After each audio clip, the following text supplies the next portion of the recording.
The premise of why people hire us is they want to grow. Some businesses literally want to go 10x. They want to go from $2 million today to $20 million, or they want to go from $20 million today to $200 million.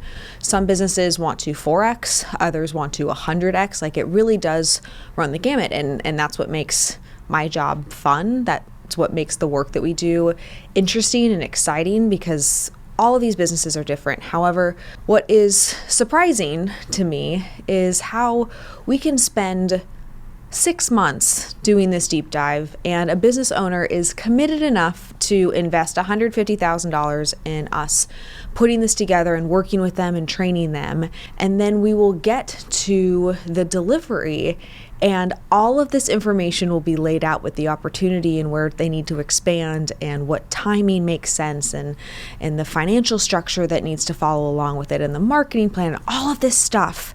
And we get to the last section, which is the people section.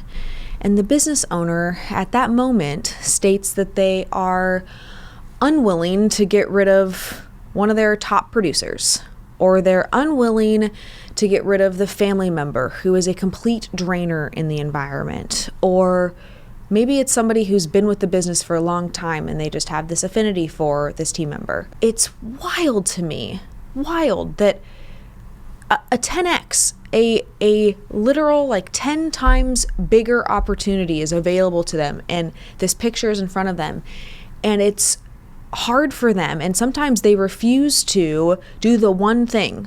Like, it's not all of the things. It's not the marketing, it's not the finance at that point, it's not the SWOT analysis that they need to implement. It's handling and addressing the one person in the culture that they are unwilling to get rid of. And I've broken this down into 3 categories because as we have delivered these, they really do fall into these 3 buckets. It's either the top performer. So what this looks like is there's a top performer that's either in the sales side of the business or that's in the service side of the business that outperforms everybody else, that likely does twice as much production, maybe even 3 times more production than everybody else.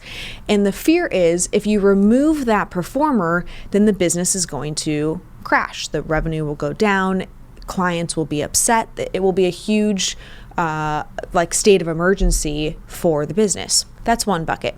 The second bucket is the family member. That could be the brother, the aunt, the sister, the uncle, the cousin. It's a family member. And in a recent delivery, we actually had both of these scenarios. We had one person that had a top performer.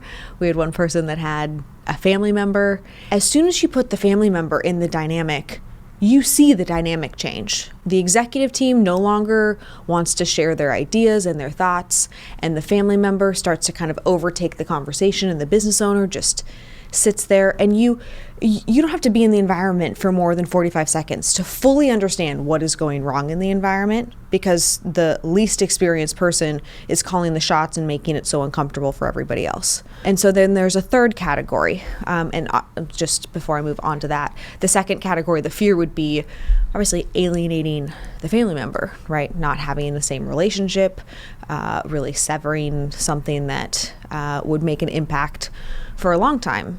Family holidays, big milestone events. So that one is certainly more emotional than the top performer, but the top performer has this like pull because the business, like the emotional element of the business underperforming all of a sudden because that person has left is just as difficult for people to grasp. The third one that probably is the most easily handled, but still in this category, would be the long-term employee. This is the person that may have started it with you, even though you're the leader and you're the entrepreneur, and likely took on all the financial risk. They've been there for a long time.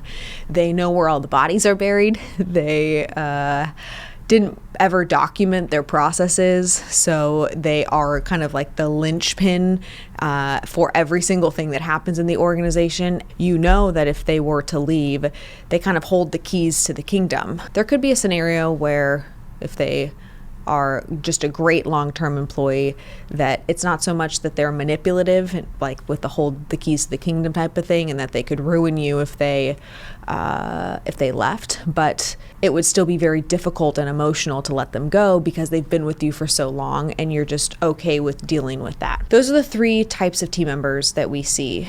And to the extent that you do not handle these team members once you have made the commitment, once you have decided that you are going to expand, you will have a difficult time expanding. I'm not going to say that it's going to be impossible, but it will likely be next to impossible for you actually to hit those goals.